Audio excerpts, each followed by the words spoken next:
আমাদের অক্ষণ আছে। আচ্ছা আচ্ছা, দেরি হয়ে গেছে আর কি।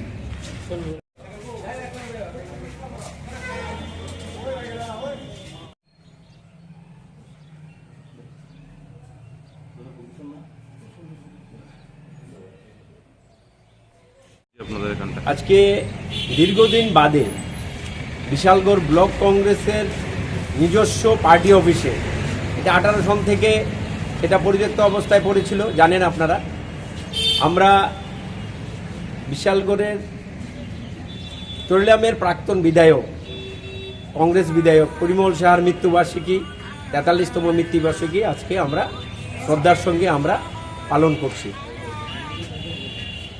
সেই কারণে আজকে আমাদের নেতৃত্ব এবং কর্মকর্তা সবাই আজকে পার্টি অফিসে জড়ো হয়েছেন এবং পরিমল সাহার ভাবাদর্শকে আমরা এগিয়ে নিয়ে যাওয়ার জন্য আমরা ওনাকে আজকে শ্রদ্ধা জ্ঞাপন করছি এবং ওনার শহীদ বেদিতে আজকে আমরা এখানে পুষ্পার্ঘ্য অর্পণ করলাম এবং ওনার সমাধিস্থলে যাব আমরা সবাই, সেখানে গিয়ে আমরা মাল্যদান করব এবং ওনার ভাবাদর্শকে অনুপ্রাণিত করার জন্য সমস্ত বিশালগড়বাসীর কাছে আমরা আবেদন রাখব। আমরা জানি যে উনি ঘাতক বাহিনীর হাতে সেই সময় 83 সনে উনি নৃশংসভাবে খুন হয়েছিলেন। তবে উনার ভাবাদর্শ মুছে যায়নি, উনার চিন্তাভাবনা মুছে যায়নি। সেইভাবে সারা ভারতবর্ষে এই সকল বলিদানের মাধ্যমে কংগ্রেসকে উজ্জীবিত করে রাখার জন্য সে অনেক শহীদ আমাদের আত্মবলিদান দিয়ে গেছেন।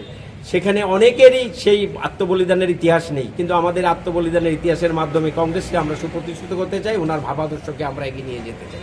আপনাদের মাধ্যমে আমরা বিশালগড়বাসী তথা ত্রিপুরাবাসীর কাছে এইটুকু জানান দিতে চাই, দীর্ঘ প্রতীক্ষার পর, দীর্ঘ অধ্যবসায়ের পর পরিমল সাহার সেই চিন্তাভাবনা যে নত হলে নেতা হওয়া যায়, নত হয়ে নেতাগিরি করা যায়, এবং কংগ্রেসের যে চিন্তাভাবনা ছিল পরিমল সাহার কাছে, সেটা ছিল মানুষের পাশে দাঁড়িয়ে সেবা করা।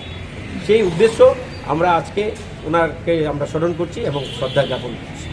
দীর্ঘদিন আপনাদের এই পার্টি অফিসটা বন্ধ ছিল, আজকে খুললেন, কি বার্তা থাকবে যারা বিশালগড়ে আপনাদের কংগ্রেস কর্মী আছে? অ্যাকচুয়ালি আমরা এটা খোলার পেছনে আপনাদেরও জানা, কারণ আমরা দীর্ঘ অনেক বছর এটাকে অগ্নিসংযোগের মাধ্যমে কিছু দুষ্কৃতকারী অগ্নিসংযোগের মাধ্যমে এটাকে ধ্বংস বা ডেস্ট্রয় করার যে অপপ্রয়াস নিয়েছিল, সেটাকে ধ্বংস করতে পারে। একটা সম্পদকে ধ্বংস করতে পারে, কিন্তু একটা মানুষের ভাবাবেগকে ধ্বংস করতে পারে না। বিশালগড়বাসী সেই কংগ্রেসের সাথে, কংগ্রেসের ভাবাদর্শের সাথে একদম একাত্ম।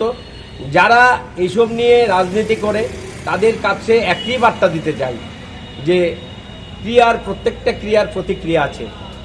মানুষ চিন্তাভাবনার মাধ্যমেই মানুষ এগিয়ে যায়। আমরা এইটুকুন বলবো, সুস্থ সামাজিকতা মাধ্যমে যদি রাজনীতি করতে পারেন সেটাই হবে আসল পরিচয়, এবং মানুষের সেবার জন্য যেটা করার দরকার সেটাই করুন, বা আমরাও করার জন্য আমরা এগিয়ে আসছি। ভারতবর্ষের ইতিহাস বিশালগড়ের ইতিহাস। আত্মবলিদানের মাধ্যমেও মানুষের সেবার জন্য যে নিজেকে নিয়োজিত করা যায়, সেটা হচ্ছে কংগ্রেসের আদর্শ। আমরা সেই আদর্শই নিয়ে এগিয়ে যাব।